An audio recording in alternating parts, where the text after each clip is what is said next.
Good evening. Good evening. So, at last we finally reach our concluding chapter of the Bicycle 201 saga. And hopefully later today I can start, I can hold a video or maybe several videos, I don't know. Depends on the level of details that I will see fit to speak about the origin story.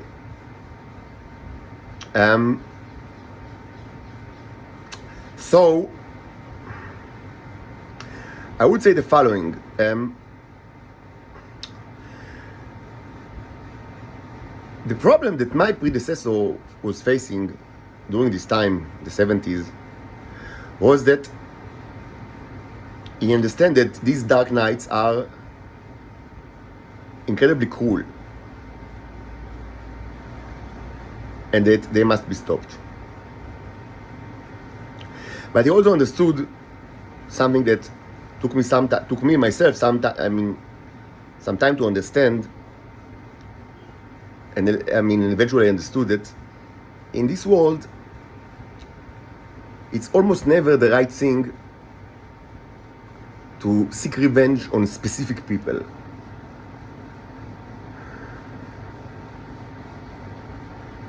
This is not a divine view, because you should try to understand the mechanism that enable the cruelty to actually work. It's not that people it's not that the people who don't have free choice at all, that all their actions are supposedly dictated by their upbringing or things like that. This is of course very wrong. It's just that it is for God to decide in the afterlife, in judgment day. Each person is verdict according to their circumstances that only God knows. And more than that, it's almost never the problem with a specific group of people. It was part, as I said in the previous video, part of the problem in Israel was the construction of this, almost metaphysical monsters, like the Dark Knights, about 10, something like 10 or 12 Dark Knights, as kind of like a big boogeyman. Yes, they were cool and they created, their action caused great misery, and up to this day their memory is alive, both in the memory of people of Venus and also some people on Earth. But this is part of the, this is all part of the construction of the mental construction that was done by the Israelis, because that's what intelligence organizations are doing. Especially the coolest one, and the Shabak, the Mossad were always the coolest ones. They were always the coolest ones.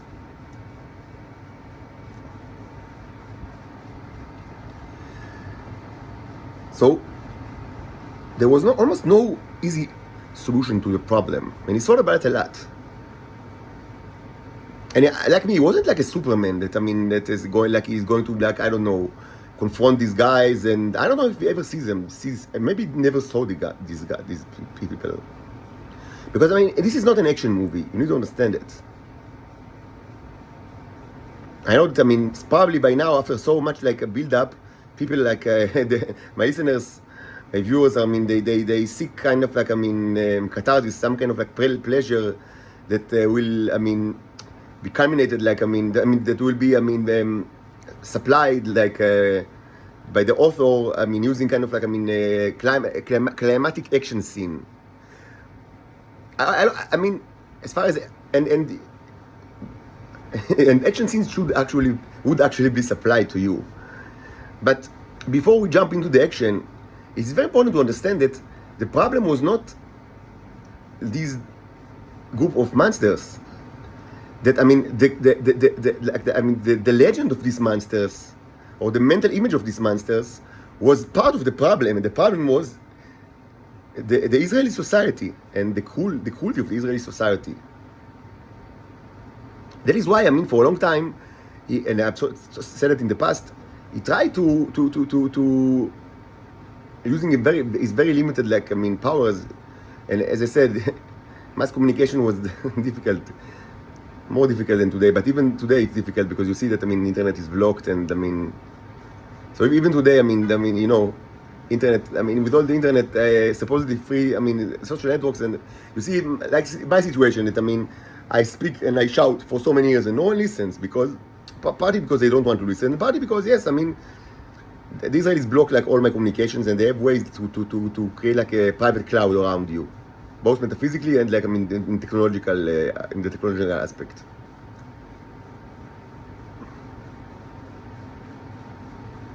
And it should be said, another thing should be said here.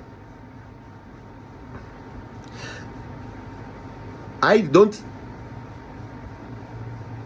myself, I mean, up to this day, I do not understand exactly like the series of events that I will now. I mean, I will outline the series of events that I don't exactly understand their essence, because what we're dealing is a social structure, a very complicated social structure, and social structures are difficult to define, and when they are changed, it's difficult to understand. I mean, how they were changed. But yes, I mean, there is a component here that is certainly, I mean, mechanical, and I will describe this component. But in itself, it wasn't enough. Like changing this in the mechanical, I mean, mechanical. I would say bicycle mechanism to some extent wasn't enough, and he understood it. He understood that it wasn't enough. That the problem is this is a social problem, and a lot of the, I mean, much of the, I mean, I mean, a great, I would say, big part of the problem was that these females, they hated these dark knights, and they hate them to this day, even though they died long ago. They were all killed, as I said, all of them were killed by Venusians. And it happened long ago, and they still hate them, but at the same time, they fear them. And not only because of the bicycle mechanism. Part of it was due to their upbringing. And I can't say I completely understand this kind of, like, I mean, mentality, because I'm not a Venusian, and I wasn't going. I mean, I've never been there, so I do not. It's not my presumptions. Like, I mean, it would be very presumption to say that I can understand the psychology of the Venusians, females or males. I do not. I mean, I'm not that presumptuous to say that. I can only. I mean, after a long time, much investigation, I could understand some aspects of their culture, but I do not dare to say that I understand their psychology. And certainly, this kind of like dependence of the females on like this kind of dependence was very complicated, and I do not completely understand it. It certainly should be viewed as something religious, like in its essence. But of course, it was like, kind of like, I mean, a religion and way of life and social organization that were completely perverted by the Israelis. And this was a huge thing. And I already spoken. Like, I mean, I think that I explained like this kind of perversion. And only part of this perversion was the usage of the bicycle mechanism in order to terrorize these females. But the terror that, I mean, the terror is much wider than that, and I can attest to that, because as again, I need to say it again and again. There was no, in the history of this earth, there was never existed a person that was more subjected to the terror of the bicycle mechanism than I am, and I say that, I mean, without like any doubt, because I mean, for years, I'm constantly under attack. Like, there is not a day that I'm not attacked, like, using this mechanism. And in a while, I will explain how it's done. I mean, for those that don't exactly understand. But it's a way to share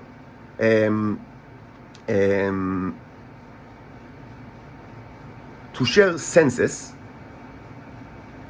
Not only classical senses, smell and vision and sound, which can be controlled by the bicycle, but also things that are more like, as I said, like electrical currents in the body, and things that are very, that could understood better. When you actually conduct like experimentation on the like a scientific research of scientific like natural, I would say the natural science of the neurons, and this is something that I've done during the last 7 months, and it was widely documented in his channel. I hope that people can actually watch these videos.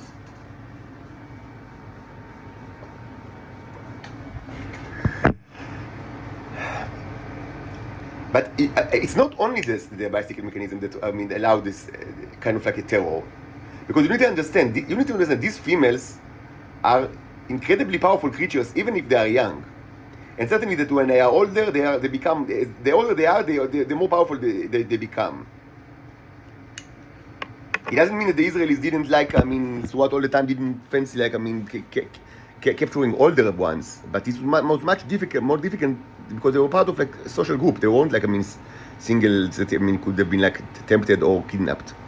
But of course they wanted all the older ones, because the older they were, not because of their powers in itself, but because they were, the older they are and the more probably the scientific explanation to that, even though I cannot be certain because I didn't conduct any experiments, but I can only conduct experiments using robots for my own body, which are different than the robots that we speak about. My robots, I call them the yellow neos, and the Venusian one I call it the red and the brown one. The red are the female one and the brown one the male ones.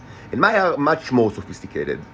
But also I control the amount, the density in their body of, I can just tell them, it was done after much research. It was documented in this channel, but this was documented without a doubt that, yes, it was proven using the scientific method, and it was done under the microscope right here in this room, that I can tell the neuro to multiply in my body, and temporarily, and then I take a semen example or cyber example, and you see that without a doubt that there is much after some time you take example, you take samples, and without any doubt, it's not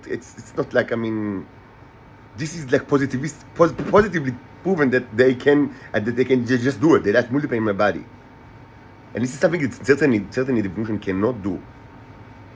But my assumption is that the older they are, they have more of this in their body, and of course, this makes them much more efficient, much better suppliers of the drug, of the tea.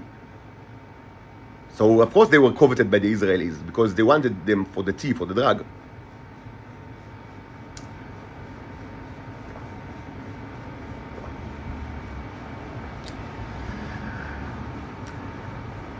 Anyway, even the younger ones were quite powerful, because even in Earth they still keep this kind of shape-shifting ability.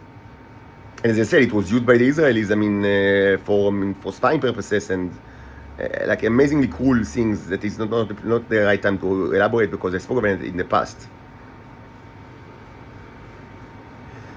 So their captivity was, their subjugation in captivity was actually a very complicated phenomenon.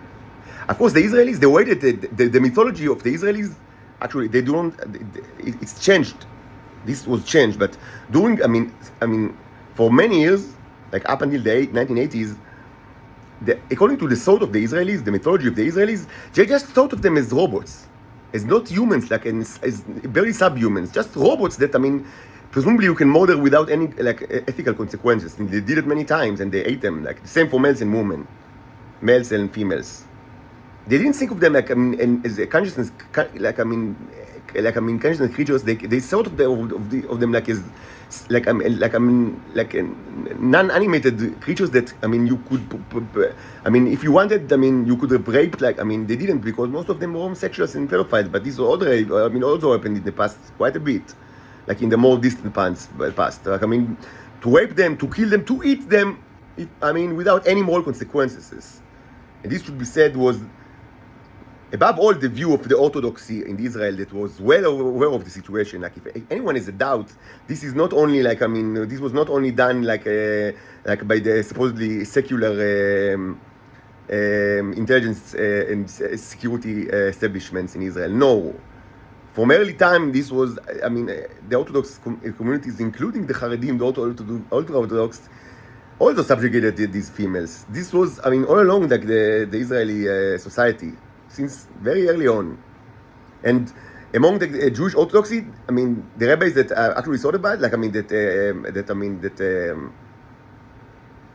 spoke about, like, that, I mean, had an opinion on the matter. The opinion was that these are like animated objects, like this table, that you can do anything to them, including, this is a serious like issue, but I will not elaborate on it now because again I cannot like elaborate like on any point.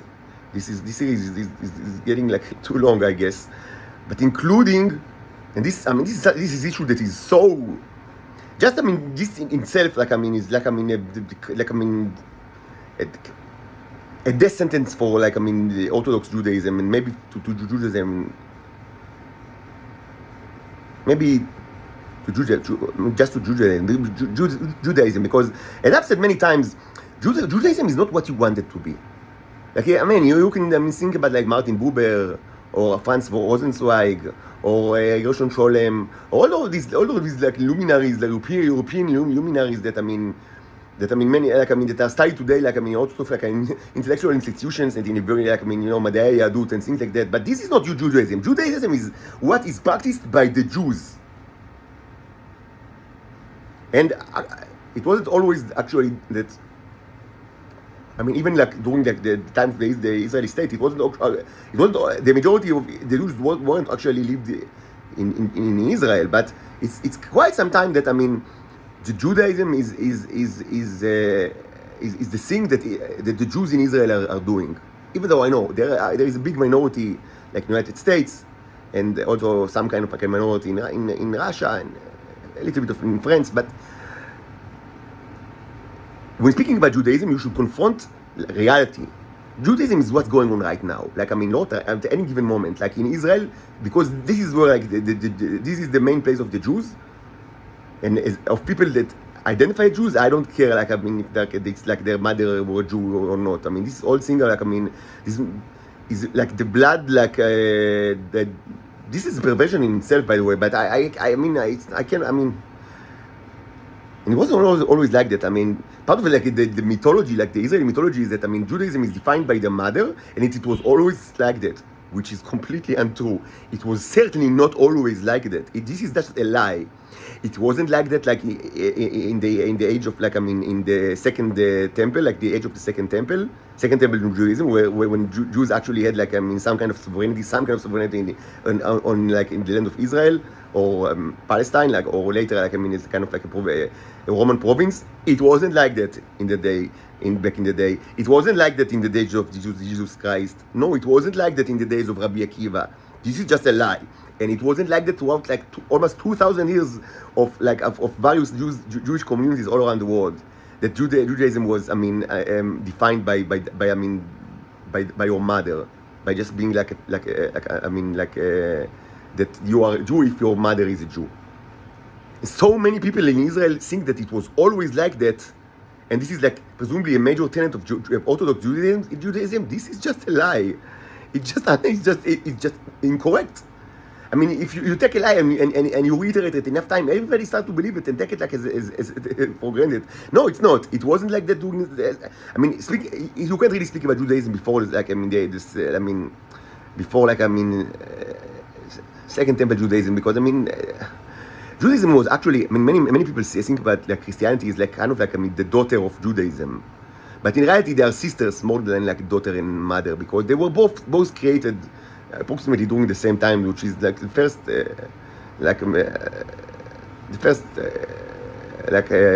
centuries, the AD.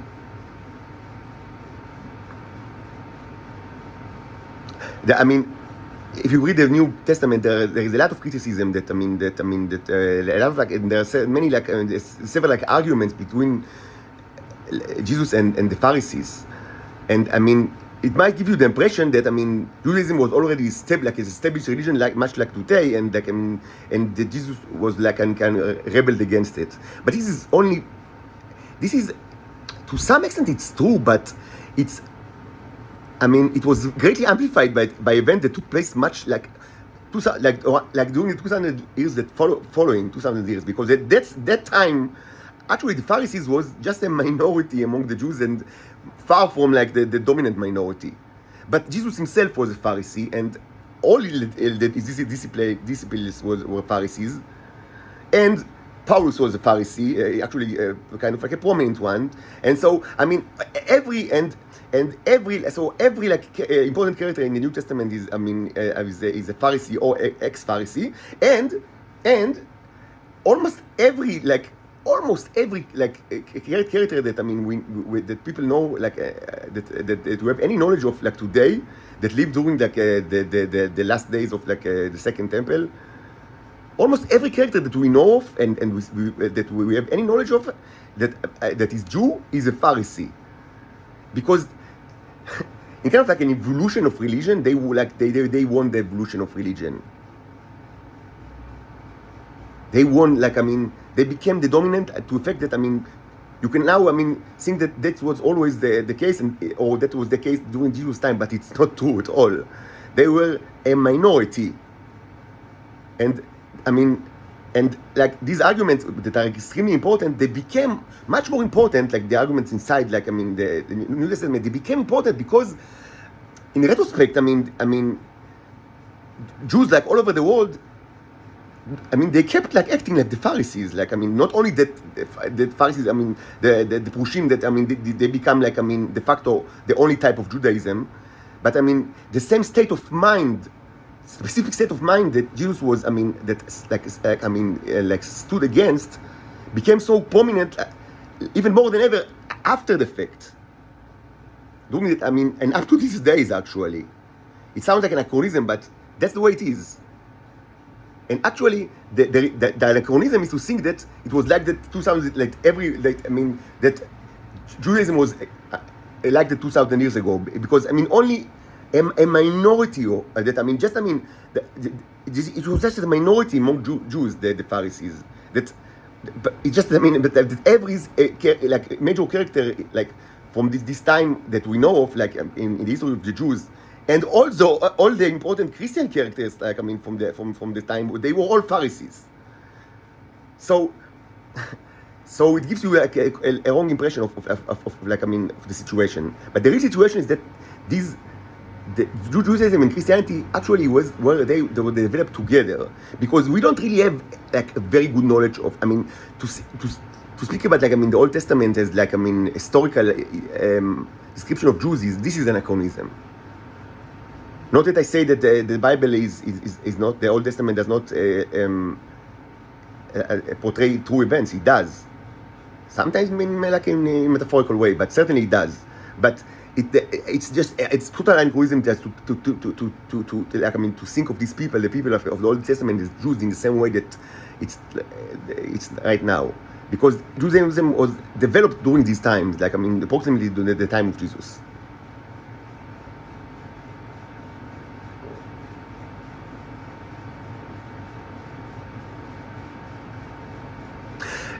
If you ask yourself why I hung up on this subject, why it makes me so angry, is because there is a specific reason. It's not just like I like to dwell, to forget myself and philosophize about history too much. There is a very major issue here that is so disgusting, and in itself it's like a verdict against Judaism. And I say again, Judaism is what the people are doing in Israel. That's what they do, and I don't care if they're like Jews according to halacha, because it doesn't matter, and it's actually, and literally it does not matter. It's not the matter. It's them being like part of the Jewish community. It was always like that, not only during the Second Temple, but actually during like most of history, like whatever they were. So these Jews, the way that they act, this is Judaism, and it's not like some all sort of like ideal construct that are you can find like in the writings of people as again like I don't know Shai Agnon or Gershon Sholem or Martin Buber, that I consider like myself like a groupie of Martin Buber. Okay, I really admire this person, but no, he was like he was also blind to what's going on. Like he was. He was blind to what's going on in Israel. He didn't understand reality because he was already, I mean, a remnant of a destroyed world, like of a destroyed world. So he was, I mean, but what the new world that he helped build here in Israel was a cruel world. So, and this is Judaism. This is Judaism. I mean, this is what they do is Judaism, not what you want it to be. So yes, you can speak about Judaism, and you can certainly say, this is what the people are doing, and what they're doing is incredibly wrong and cruel. And there is one specific issue that, I mean, it makes me so angry. That's why I kind of like deviated to speak about it, which is the fact that not only that, I mean, the Orthodoxy, the ones that knew about the issue, actually consider these people, I mean, like inanimated objects that you can do anything to them. They also, it was also their position that the presumably very stern position of Orthodox Judaism against homosexuality does not against homosexuality, because I mean this is anachronism. Homosexuality, like, I mean, is like an orientation. I mean, to speak about orientation in like in historical sense is an anachronism, because let's not get into it. But against the act, because I mean, halacha is mostly, it's not like against, does not deal with like issues like homosexuality, like, I mean, it's social construct, but against, I mean, they deal with the actions. So the action of like of mishkav zachar, of like homosexual relationship between two men. The position of the halacha, of the Orthodoxy, is well known, which is extremely, I mean, like, presumably out of the question. I mean, presumably it's completely, I mean, today, I mean, there is like, I mean, a tiny minority among Orthodox Jews that, I mean, rabbis that, even then they do not condone these actions at all, but they say maybe, I mean, we can, I don't know, we can suffer these people as part of a community. That's the best. I mean, presumably this is the I mean, the most that, I mean, that this is the only, and this is the tiny fraction of the most liberal, like, I mean, what's his name, like Ben Ilau, like, I mean, the most liberal among the Jewish, like, Rabbi Orthodox of today. I mean, the most that they can say, or maybe Rav Sherlo, maybe, even though, I mean, they can say that, I mean, yeah, I mean, we can suffer them like as part of our Armenian, suffer these people as part of like our Armenian, and we should not throw them away off to the synagogue. That's, I mean, presumably the most that, I mean, they can, like, they got closer to supposedly liberal values. But at the same time, since many decades ago, it was decided that there is no problem at all with committing homosexual sex between a homosexual man and a Venusian man, or Venusian female that is like look like men, like the wizard. There is no, presumably there is no problem with that at all. And it's not only like theoretical thing, because it was done quite a bit during like the state or like the history of Israel. It was done quite a bit. So, I mean, can you understand like the hypocrisy of these people, and how much they are perverting so many, how they pervertize their own religion to unimaginable extent. Like at the same time, presumably, I mean, they are, I mean, so clung to like I mean, presumably the word of God that is manifested like in the word of, like in the teaching of Chazal, and that you cannot like deviate from that, and I mean, you cannot. But at the same time, they don't have problem with actual men having sex with other men. Just, I mean, that if they define the other men as like inanimate objects, men just like me, that are inanimate objects. I mean, I'm not homosexual. I mean, I just mean that. I mean, I say just like me because you. I mean, I just, am I an inanimate object? Like, I mean, just, I mean, tell me yourself. Do you think that, I mean, even if you don't me, you know, just listening to these videos, maybe even not too many videos, that, I mean, the last, I don't know, 20 videos, there are hundreds in this channel. Do you, I mean, those videos are recorded by an inanimate object? I mean, can you say it, I mean, without being Satan? Like, I mean, this is like, I mean, this is the opinion of Satan. So they decided that these males are inanimate objects, and it's incredible. It's completely sababa, like, I mean, for like Orthodox homosexuals to have like homosexual sex with them, no problem at all, because I mean, no sexual relation presumably is done, because it's like, I mean, of course, I mean, the most pious one would say that this is kind of like masturbation, which is also, I mean, a sin, but a very small one. And of course, I mean, that of course many Orthodox like Jews are committing this sin, but they can go to mikveh or whatever. I mean, of course, I mean, it's nothing like, the masturbation is nothing like, the sin is nothing like, I mean, compared to homosexual activity in the eyes, supposedly in the eyes of the Orthodoxy, since forever and still, up to this day. But, I mean, they don't have a problem if you do it with an inanimate object. And I just say, I mean, these males were, I mean, how can you say that they were inanimate objects, or females, I mean, that are like, I mean, they took the male shape? How can you say, I mean, if they are inanimate objects, I'm also an inanimate object. I would say, am I an inanimate object? Like, I mean, like the word of Shylock, I mean, if you bite me, I'm not bitten. If you, I mean, you burn me, I'm not burned. If you take, like, I mean, if you slap me, I'm not slapped. If you, I mean, electrocute me, I'm not electrocuted. Am I not a person? Am I not a soul? Can you actually say it? But this is the view of the Orthodoxy. And it was manifested in the fact that there was no problem from their point of view on homosexual relationship with these creatures. So, I mean, look how pervert, I mean, how they pervertize the religion. How they, I mean, and on one hand to say that, I mean, yeah, I mean, we were strongly against homosexual relationship because, I mean, this is the word of God, and, I mean, we cannot, like, debate from that at all. This was always, like, presumably the view of halacha. But at the same time, we don't have any problem with actual people that are actually doing it right now, as long as the other male is, as one of the males is not like, I mean, is inanimate object. And again, these were people just like me. Like, how can you say they are inanimate? This is Israel. This is Israel, and this is Judaism. This is, I mean, it's not what you wanted it to be.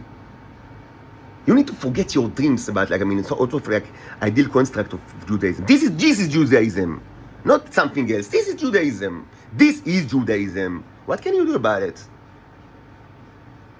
This is it. And just in itself, I mean, it's kind of like, I mean, it should be, I mean, not to condemn this religion to die. To stop being like a religion. Because, I mean, what are you doing? What are you doing? What are you doing? You enslave people, and I mean, and then you, I mean, you rape them, like males rape other males, and then, I mean, you say that, I mean, not only this is justified, and it's even like correct, like according to your own religion, that supposedly is so much again, like the Orthodoxy, that is so much against homosexuality, and like the homosexual acts, but it's no problem to do it with like inanimate humans. How can you live with yourself? Like, how can you wake up in the morning and look in the mirror? I mean, isn't it not obvious that these people do not believe in God at all? I mean, it's obvious. They do not believe in God. And this was already true in the days of Jesus Christ. This is why, I mean, this is why, like, I mean, the New Testament is irrelevant in this, like, I mean, to this discussion.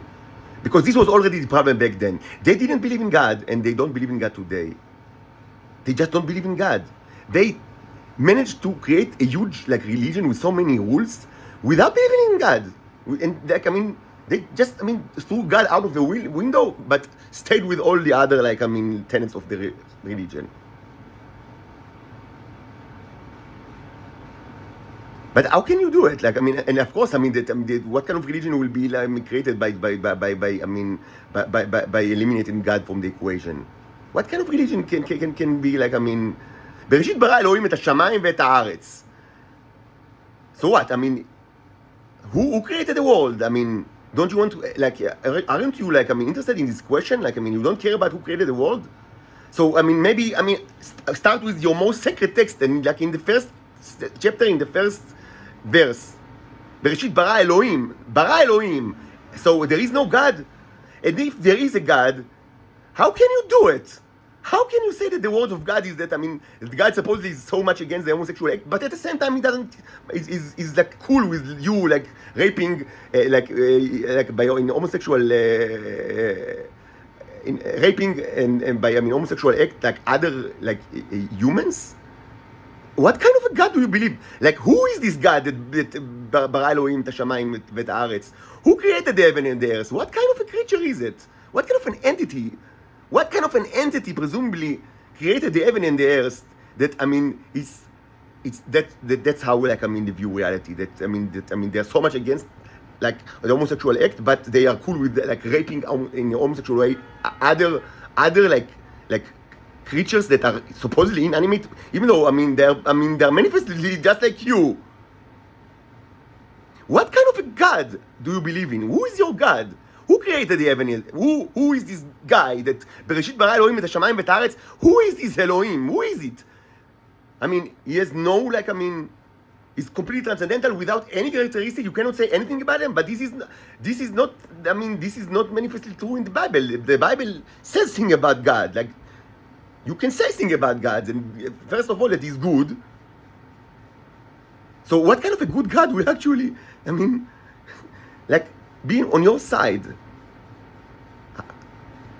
So either you do not believe in God at all, and then the whole religion is like based on complete like perversion, or you think that God is evil and like a monster.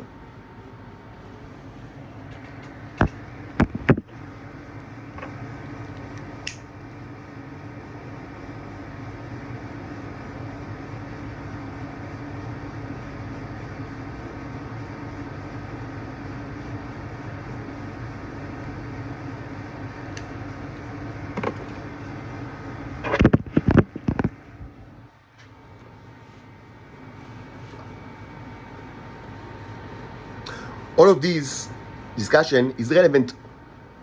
It makes me angry, but it's relevant to the conclusion like of this of our historical phase, because in some way the relationship between the males and the females, the Venusians, were based on kind of like a religion that you cannot like reduced to only the bicycle mechanism or any other like biological mechanism. There is a cultural aspect, a deep psychological aspect that I cannot understand, but of course it's there. It was there, and it caused these females to hate those males like their husbands in a Venusian way, but also to fear them and to respect them in a way. And they themselves didn't really know, what to do. Not that they had many options, because de facto they were slaves in Israel. But there was understanding this relationship was part of the problem of my predecessor.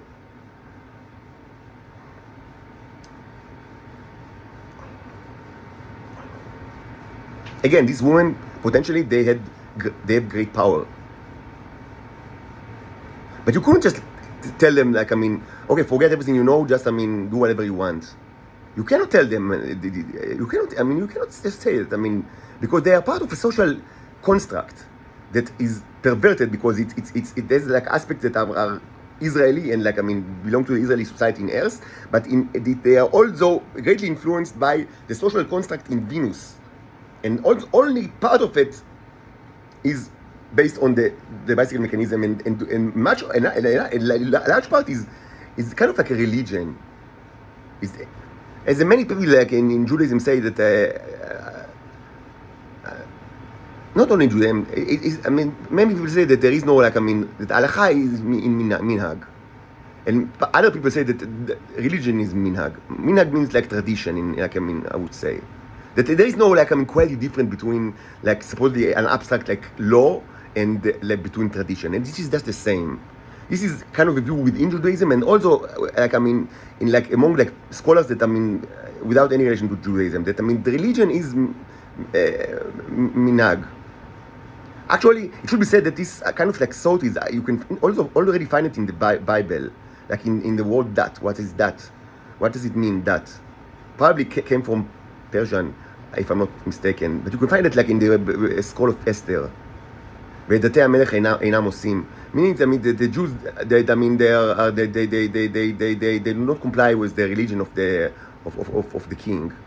Presumably, they do not obey his laws regarding Haman, the evil. But implicitly, although they do not respect the laws of the king. But what does it mean?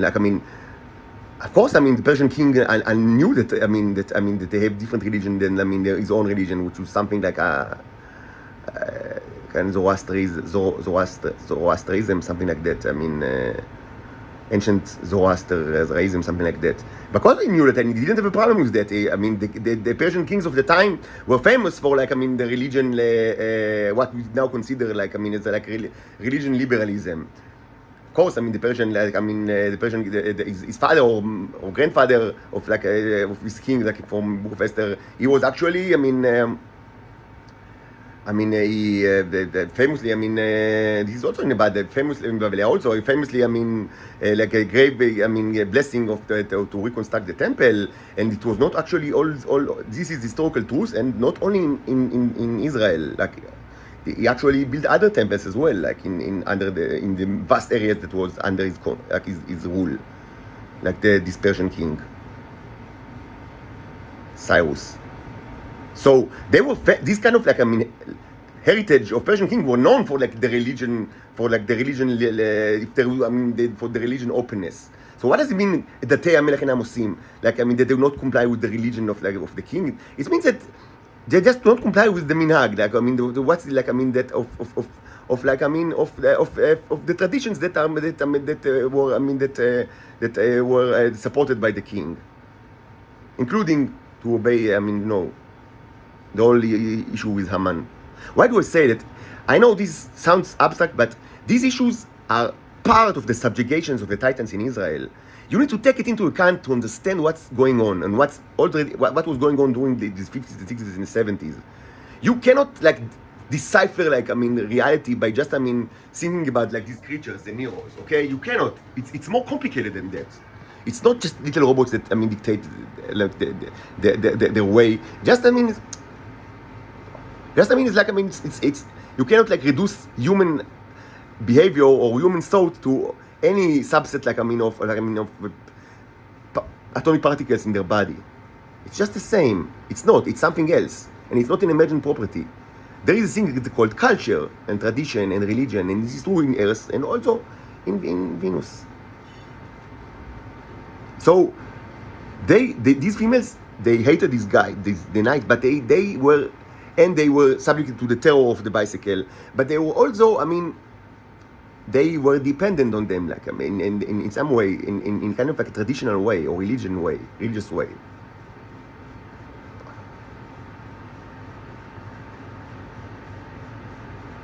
So these guys, their cruelty must. You understand that it must be stopped. You cannot continue. Not only, as I said, not only because of the Venusians in Earth, but mostly because what's going on in Venus. That this kind of cruelty cannot continue. But how do you do it? He wasn't a Superman. I don't know if you ever met one of these black knights, dark knights. And the females were totally under the command of the Israelis. As I said, they were used as spies sometimes, very powerful spies. So there are two sides to the problem. The Black Knights is a problem, but also the females are part of the problems. The females in Israel, they are victims, but they are also part of the problem because they are so powerful, and they cannot and they will not hurt these Black Knights.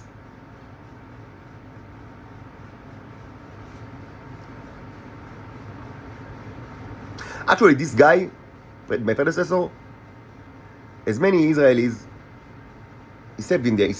Most Israelis, he served in the IDF, and was unsurprisingly, and without any special, need to explain, he actually fought in the 6-Day War.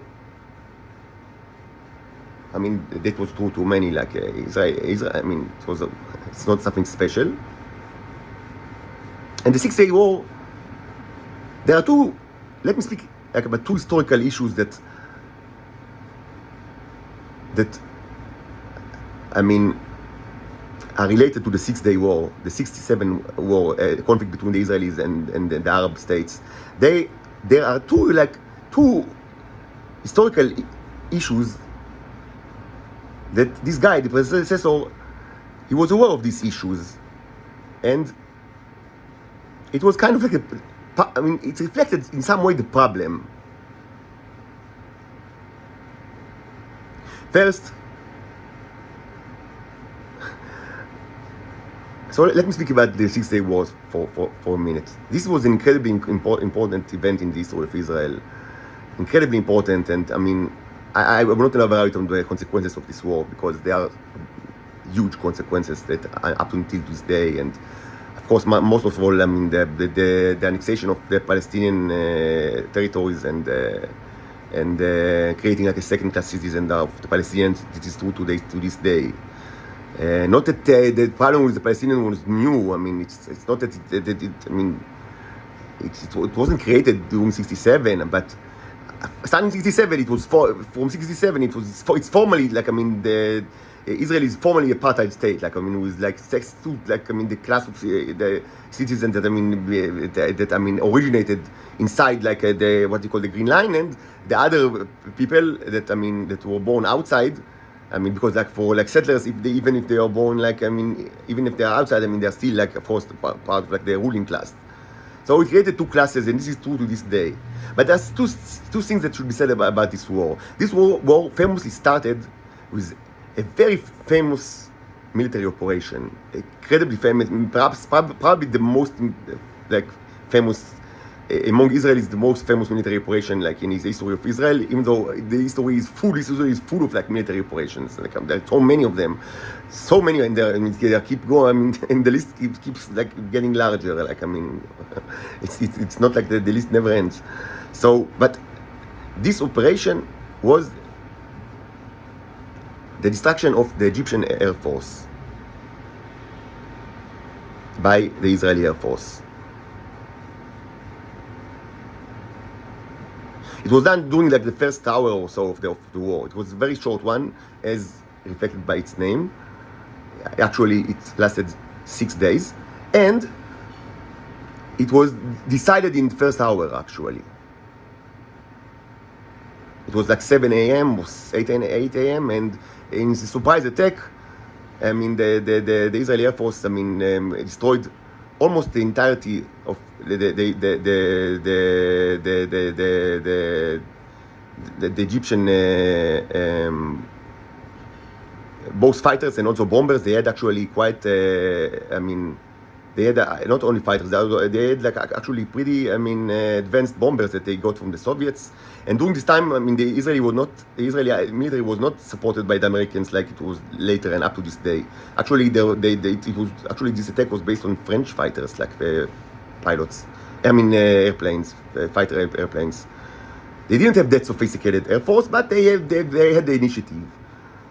And this kind of initiative was the decided factor of the war that, I mean, was very short after that, and I mean, with tremendous consequences. So this is probably the most like I mean famous military operation in the history of Israel.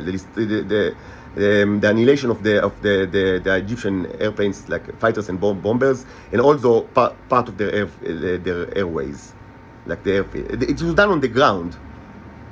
Like when they were like on the ground. I mean, there were some like dogfights, but not many actually, because most of it was destroyed on the ground. This is an important point, because yes, it was a decisive factor in the war. And after that, I mean, the war was not only with the Egyptians actually. There was I mean, the front was, I mean, in the north, and also a famous one like in Jerusalem, because Jerusalem was the old city was captured. And there were fights with the Jordanians, but this like everyone agrees, like all historians, and this is the public opinion, like that everyone agrees that this was the decisive factor of the war, and that it took place like in the first hour of the war.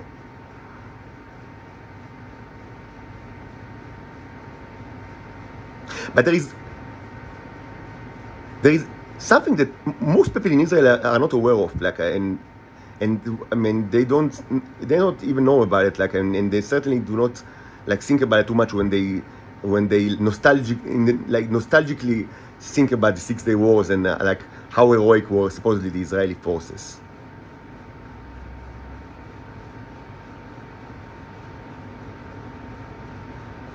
Because yes, the Israelis decisively won the war and annexed like the old city and annexed like relatively big chunks of land, and Up to this day, I mean, they don't know what to do with it, and it's only it's like a cause of endless wars, which of course they liked it. I mean, like they liked it because they like wars. But I mean, from like objective like a point of view that I mean that is not like based on like I mean the prosperity of Israel toward war. Like from an objective perspective, it's not even clear if it was such a like a victory. And this is kind of like a blasphemy what I say now. I mean, what more can you say about the Israeli society? You want to always, I mean, you curse them like without end. Like, I mean, your mouth is just full of filth regarding the Israelis. And now you also want to take them like the glory of like the 6 Day War. So yes, I do. Yes, I do. And this is really a blasphemy among Israel because there is almost nothing that in the Israeli mythology, there is almost nothing that is more sacred that was such a glory, like presumably, I mean, that God himself, like, I mean, blessed, like, the Israeli Air Force and caused them, like, to get them to be successful in this initiative. And it was like the hand of God, presumably, that, I mean, they annihilated these airplanes and fired like bombers and fighters like the Tupolev and whatever on the ground. And then, I mean, they decided the war. And yes, and since then, wow, such a great, and now we control this like heap of like of bloody stones like in the old city that is so great presumably because I mean, yes, I mean it's contributed so much to Judaism, all the pagan like I mean, all the, I mean you know this den of thieves, just a den of thieves. The old city is a den of thieves. It's just a den of thieves. So it's supposed to be the house of God, but instead they made it a den of thieves. That's the way it is. So was it that great? I don't know.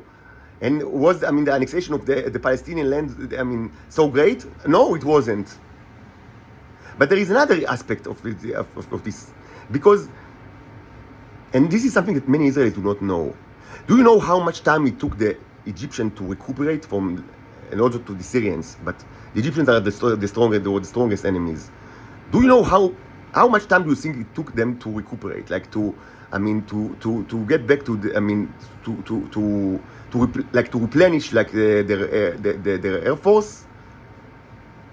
Not only the Air Force, although the Armored Corps, because after the Air Force was destroyed, it was very easy to destroy the Armored Corps of the Egyptians, which was also done very quickly by the Israeli. A lot of it was done by the Israeli airplanes they had complete dominance, like I mean, complete air supremacy. So do you know how long did it take, like, for the Egyptian to get their army, their military back, like I mean, to get it back to the same city, like I mean, like a level that it was before the war?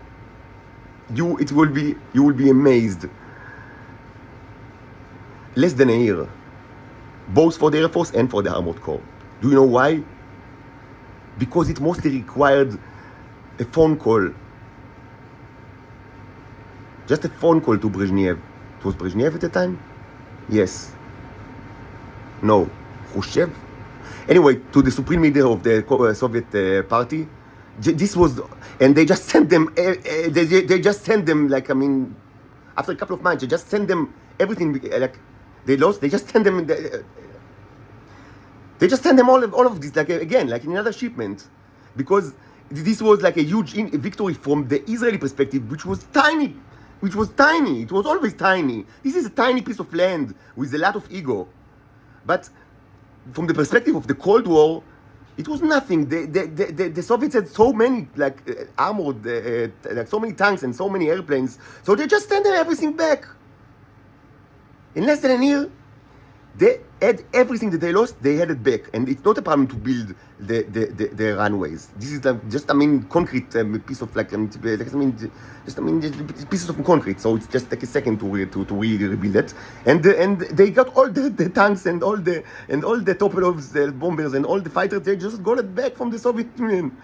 They just send them everything. Send the Egyptians like everything that they lost. They just in another shipment. And it wasn't a big deal for the Soviets because they had so much of it. The main issue here is that the fact that that all those airplanes was lost on the ground was I mean, in itself it was very positive from like, I mean, if they had to be destroyed, but then it's best to do it it was done on the ground from the Egyptian perspective, because the pilots were not armed at all. if the pilots were like killed, then this is a big issue, because you cannot like train like the pilots like in 1 year, like if you lost all your pilots, then no, this would have been much more difficult, and you cannot like certainly they need experience, like so how do you replenish like the humans that you lost, and like and how can they gain like experience? It's impossible. But they were mostly unharmed, the pilots. So they just needed to rebuild the airways and to call the Soviets to say, fuck, we lost all the airplanes and the tanks. Just send like another ship, and then that's what they did in less than a year. And not long after that, another war started, the attrition war, which was very bad for me. It was actually it had many victims like in the Israeli front, and it was and it started like almost like, I don't remember if during 69 or 70, but right, not longer after the 6-Day War, that was presumably such a victory. If it was such a glorious victory, how come, 2 years after that, there was another war with the same opponents, because they had everything replenished by the Soviets, and the pilots were unarmed, so no problem. And this was a big war and a tragic war, but it was nothing compared to yet another war in 73, the Yom Kippur War, and then the Egyptians had the initiative, and this was a very terrible war from the Israeli, and it still remembered as it's still remembered like in the Israeli collective thought as kind of like a disaster, even though eventually they got the upper hand, but it was a disaster. So it wasn't so this glorified war was not that successful at all, actually. It only created more problems. The only thing that the Israelis got is like, the territories that, up to this day, the Palestinian territories that up to this day, are the cause of endless bloodshed, and the den of thieves, like, in Jerusalem. What's the lesson out of it? That if you want to win a war, you need to it's the best that, to make peace. It's better, and that's eventually what he did, like after the Yom Kippur War. But if you really want like to start a war, it's best to get rid both of the airplanes and the pilots. Not just the pilots or just the airplanes. It's not enough. You need to think about both the pilots and the airplanes. This is one lesson from the 6-Day War. Another thing that happened during the 6-Day War is that a rabbi that is called Rav Goren, he became like a prominent figure in the pagan version of Judaism that that was starting to establish. So he was the chief rabbinical and later he was also the chief rabbi of Israel, I think. I don't remember. Anyway, he was known for one of the things that he became known for is like he was Meshachrer Agunot. Like he was known to be a rabbi that can release like the females from the state of Aginut. What does it mean? I don't know what's the translation to English. It's a term in Judaism that means like females that are legally they are married, but they never see their husband, and they don't know what happened to him. But they don't know if he died or not. There is no evidence for him like that he died actually, and they cannot remarry. And sometimes it happens to very young ones. And this happens a lot after, one of the situations that it can occur is after wars, because sometimes during the war, you just don't, the whole town can like be destroyed like to shreds, like, and then like, and nothing is left. Then today there are all sorts of like, DNA, like, today it's actually easier to find remnants of like, DNA, and like to conclusively say that this person is now in heaven, or in hell, whatever, but not here.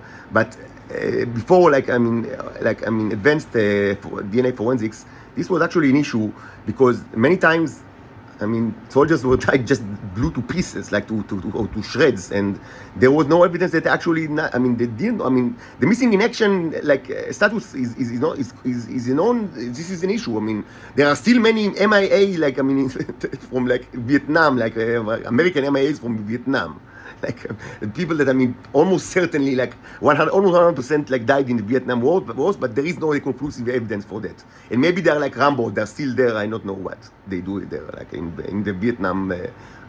I mean, the chances are infinitesimal. Like, I mean, it's not. I mean, it's almost certain that I mean they died. But from the Orthodox perspective, I mean, if you don't have a conclusive evidence, then the wife and then it could be like, I mean, she could be like 20 years old or 21 years old. So now, until she's dead, she cannot remarry, and she cannot have family. She cannot have sex. She's now trapped like in a marriage that cannot be that forever. Like, I mean, it lasts forever. And cannot be out of it. There is, I mean, this actually sometimes happened when the husband does not like want to divorce the wife, but this kind of issues, this is another issue which actually happens much less than before. Let's not get into it. But famously after the sixth, as glorious it was, the 6 Day Wars, I mean, there were also casualties in the Israeli sides. And many people like as it is the way of wars that some quite a bit of soldiers that blew to pieces because that happens during wars. So there was an issue on what to do with the young wives. They were essentially in a state that is similar to all female titans in Israel, but of course they belong to the sentient race, not to the inanimate race. So this was a problem actually. It wasn't like, I mean, an acceptable arrangement like it is until today with the Venusians. It was something that should be solved, presumably. And this Rabbi Goren, which was famous for other issues that relates to the 6 Day War, he was famous for his ability, presumably his magical ability to release them from the state of Aginut, and like to make them like widows. He had kind of like a magical way. Of course, I mean, Orthodox Jews would say that, I mean, his greatness was like, I mean, presumably his knowledge of the Jewish law, which, as they say, made him like an expert in Pitronot Hilchatim, as they say, like, I mean, like solutions and remedies. This is all so disgusting. I mean, who is your God? I mean, who is your God? What is this disgusting God? I mean, why don't you just, I mean, say that, I mean, she's like divorced, like even one side divorce, if the husband is not there. Why can't you just say it? I mean, why do you need, like, I mean, to be like, I mean, kind of like a wizard, a magician, that presumably by his tremendous knowledge of the halacha, which actually Rabbi Goren was not that much of a luminary in Jewish Orthodox halacha. But that's not the point. The point is, I mean, who is this disgusting God of yours? That, I mean, no, you cannot say that she's divorced like by one side divorce. You cannot say it. You are not allowed to say it for some reason. It's impossible to do it. Even though like everybody thinks that, I mean, this state is cruel, like, to this woman. Like, I mean, many times again, these were young women. I mean, with young husband that, I mean, blew to pieces like in the tank or something. And like the reason was not evident for. And this is common. This happens in wars. And it happened a lot in the past. Like, I mean, there are tons of like MIAs in like throughout like all of like the world, like throughout history. So presumably now she cannot get married forever, and she cannot have sex, she cannot have children forever, just because, I mean, and there is kind of like a magical solution that only like kind of like a special rabbi can like find a solution to the problem, which essentially is not the problem at all. But you can say, so what's the problem? And just get married, but they can't, and not only because in Israel, I mean, every marriage is a religious marriage, which is actually not always the case, because there is also, you can like in retrospect like make like, I mean, have like, I mean, a secular marriage and to validate it in like in secular by secular authorities. But it's not the issue. I mean, presumably they could have like, I mean, decided that why should I be like, I mean, but like that, I mean, these females, that these Homo sapiens females, I mean, why should they be like forever like in this state? I mean, they can presumably just decide that, okay, I will do whatever I want. I will marry, I mean, some other man, and just, I mean, I will do it like in every way that I see fit, and I mean, and fuck the rabbis. But they cannot do it, not only because the establishment is like supports like the rabbinical point of view. It's much deeper than that. They were they view themselves as married to husbands that there was no chance at all that they will never see them, because in practice they died in the war, but they didn't have the evidence.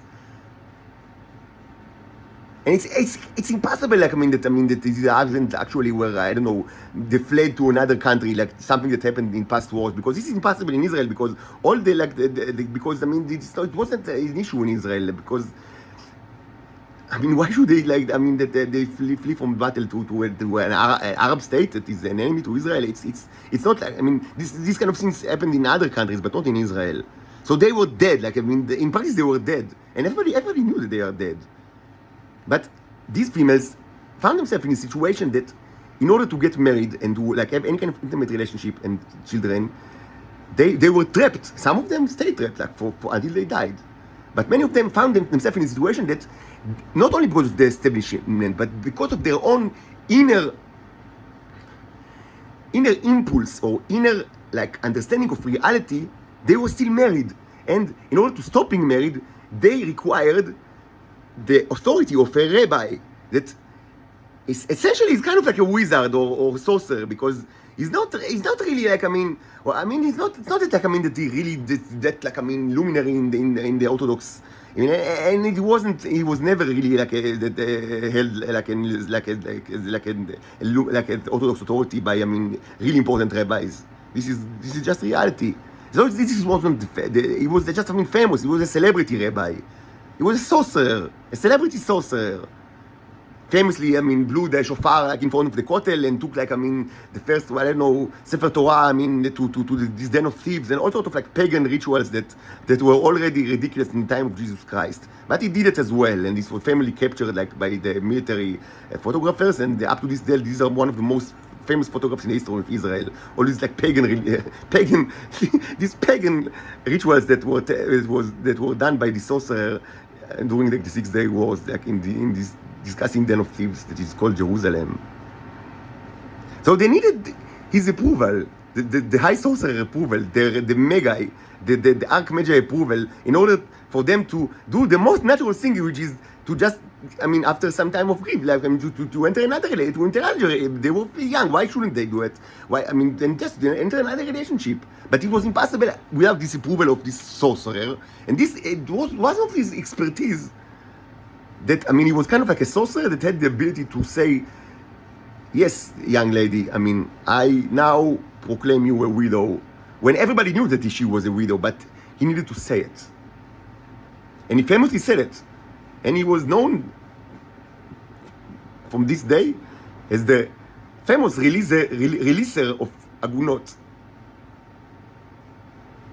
Like the breaker of chains of the females that were trapped in this situation. Of course, only the females that belong to the sentient class of creatures, not to the inanimated ones that were trapped in this intentionally by the establishment, without any hope of this becoming changed, because this was presumably, they were supposedly animated creatures. So why? It's not a problem of anyone. Certainly, it's not a problem of the high sorcerer Rabbi Goren. But it was a problem for the females, the Jewish females, of Israel. And he was famously a releaser of agunot, a sorcerer that can do it and have done it and became prominent and known for this, among other things that are all related to pagan rituals that are related in this war or another to the 6 Day War.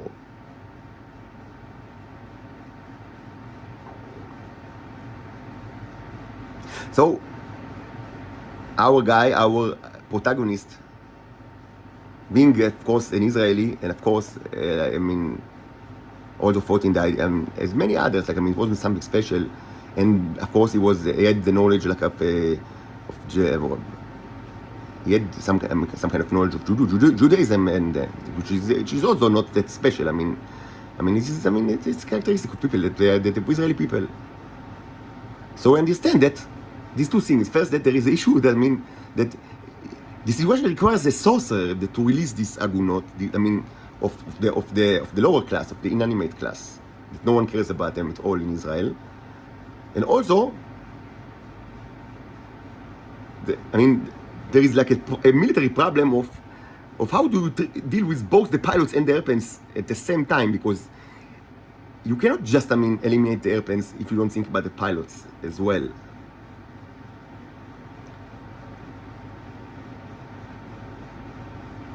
Okay, so there will be another part, because it's just, 70 minutes now, and so I want to take a break. So there will be another conclusive part in this bicycle saga.